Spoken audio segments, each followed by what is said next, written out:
اللہم صلی علی محمد وآل محمد، اللہم صلی علی محمد وآل محمد۔ السلام علیکم یا علی علیہ السلام مدد۔ مومنین کرام، محبان اہل بیت، موالیان حیدر کرار، آج کا دن 8 رمضان المبارک کا دن ہے۔ سب سے پہلے آج کے دن کی دعا، اس کا ترجمہ پڑھتے ہیں۔ بسم اللہ الرحمن الرحیم، اللہم ارزقنی فیہ رحمت الایتام۔ خدایا مجھے اس دن اور اس مہینے میں یتیموں پر رحم اور شفقت کرنے کی توفیق عطا فرما۔ وَإِطْعَامَ الطَّعَامِ، خدایا مجھے بھوکوں کو کھانا کھلانے کی توفیق عطا فرما۔ وَإِفْشَاءَ السَّلَامِ، پروردگار مجھے امن اور سلامتی پھیلانے کا جذبہ عطا فرما۔ وَصُحْبَةَ الْكِرَامِ، میرے مالک مجھے نیک لوگوں کی صحبت میں رہنے کی توفیق عطا فرما۔ بطول کا یا ملجا العاملین، اپنے فضل سے اے آرزو مندوں کی پناہ گاہ۔ تو عزیزان گرامی، موالیان حیدر کرار، سلسلہ گفتگو دعا کے آداب چل رہے تھے۔ آپ مومنین اور محبان اہل بیت کے سامنے دعا کے آداب میں سے کل جو شرط اور آداب دعا میں سے تھا وہ یہ تھا کہ 40 مومنین کے لیے پہلے دعا مانگنی چاہیے۔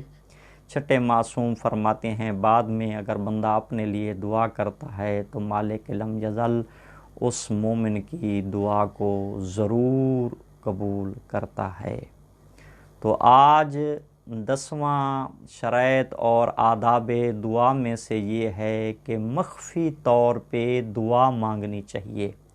یعنی جب ہم دعا مانگیں تو مالک لم یزل کی بارگاہ میں مخفی طور پر، اعلانیہ نہیں، مخفی طور پر اگر دعا مانگیں گے، سرور کائنات محمد مصطفیٰ صلی اللہ علیہ وآلہ وسلم کا ارشاد گرامی ہے کہ مخفی طور پر ایک دعا 70 ان دعاؤں کے برابر ہے جو اعلانیہ طور پہ مانگی جاتی ہے۔ یقیناً اگر انبیاء کرام کے حالات اور واقعات کی طرف دیکھا جائے تو ان کے زمانے میں بھی اتنے گناہ گار جنہوں نے مخفی طور پر دعا مانگی، مالک لم یزل نے ان کی دعا کو قبول فرمایا۔ جیسا کہ جناب موسیٰ نبی علیہ السلام کے زمانے میں جب باران رحمت ختم ہو گئی تھی، مالک کیوں نہیں رحمت آ رہی؟ تو فرمایا گیا اس لیے رحمت نہیں آ رہی، تیرے اس مجمع میں ایک گناہ گار بندہ ہے۔ اب اس گناہ گار بندے نے مخفی طور پہ مالک سے دعا مانگنا شروع کی۔ عزیزان گرامی، ابھی اس کی دعا ختم نہیں ہوئی تھی تو رحمت کی باران رحمت شروع ہو گئی۔ رحمت مالک لم یزل کی طرف سے رحمت برسنا شروع ہو گئی، بارش برسنا شروع ہو گئی۔ یہ رحمت کی بارش برس رہی ہے۔ جناب موسیٰ کہتے ہیں مالک وہ بندہ تو اٹھا نہیں ہے، وہ اس مجمع سے باہر نہیں چلا گیا۔ تو مالک نے کیا فرمایا؟ اے میرا نبی، اس نے مخفی طور پہ کے اوپر اپنے گناہوں کو یاد کیا ہے، مجھ سے توبہ اور استغفار کیا ہے تو میں قبول کرنے والی ذات ہوں۔ تو عزیزان گرامی، موالیان حیدر کرار، دعا کے شرائط اور دعا کے آداب میں سے ایک یہ بھی ہے کہ جب ہم دعا مانگ رہے ہوں تو اس وقت ہم کو یہ یقین ہونا چاہیے کہ ہماری دعا ضرور بضرور قبول ہو جائے گی۔ یعنی دعا کی قبولیت کے بارے میں ہم کو یقین ہونا چاہیے کہ یقیناً وہ ذات کبریا ہماری دعا کو ضرور قبول کرے گی۔ نبی اکرم صلی اللہ علیہ وآلہ وسلم کا ارشاد گرامی ہے کہ جب آپ دعا مانگ رہے ہیں آپ کو یہ یقین ہونا چاہیے کہ ابھی میری دعا قبول ہو جائے گی۔ یعنی ظن کے اوپر والا مرتبہ یقین کا ہونا چاہیے کہ ابھی میں یہ دعا کر ہی رہا ہوں تو میری دعا قبول ہو جائے گی۔ آج کا اہم نکتہ جو تمام مومنین تک پہنچانا ہے وہ یہ ہے کہ مخصوص اوقات اور حالات میں دعا مانگنا چاہیے۔ اب وقت تو سارے مالک لم یزل کے ہیں، صبح کا وقت بھی اللہ کا ہے، ظہرین کا وقت بھی اللہ کا ہے، ہر وقت اور اوقات جس وقت دعا مانگیں ہر وقت اللہ کا ہے، جس وقت ہم دعا مانگیں ہر وقت اللہ کا ہے۔ لیکن عزیزان گرامی، ان میں سے کچھ خاص اوقات ہیں جن میں دعا مانگنی چاہیے۔ ان خاص اوقات میں سے جیسا کہ روایات میں ملتا ہے کہ جب ہم نماز ادا کر رہے ہوں، نماز ادا کرنے کے بعد ہم کو دعا مانگنی چاہیے تو ہماری دعا ضرور بضرور قبول ہوگی۔